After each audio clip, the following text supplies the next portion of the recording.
ভাই চাপেন ভাই, অ্যাম্বুলেন্সে চাপেন ভাই, একটু চাপেন ভাই, অ্যাম্বুলেন্স আছে, অ্যাম্বুলেন্স একটু চাপেন, অ্যাম্বুলেন্স আছে।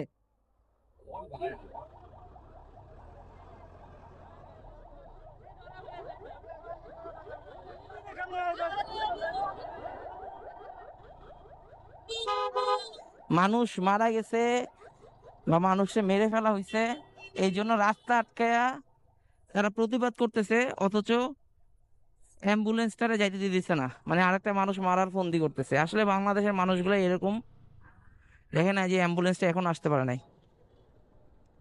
ঠিক আছে, মানে এই হচ্ছে ভাই বাংলাদেশের অবস্থা।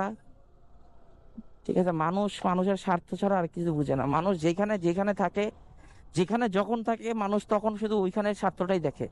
তো ওই স্বার্থ যতদিন থাকবে মানুষের মধ্যে, স্বার্থর খেলা যতদিন থাকবে, ততদিন এই যে খুনাখুনি, রাহাজারি, অশান্তি, ঠিক আছে, এগুলো থাকবেই, অপমাননা এগুলো থাকবেই। আর যখন দেখবেন যে স্বার্থর খেলাটা আসলে শেষ, তখন দেখবেন যে আসলে এত ছায় ঝামেলা নাই। যাই হোক, আল্লাহ ভরসা, সবকিছুর মালিক আল্লাহ।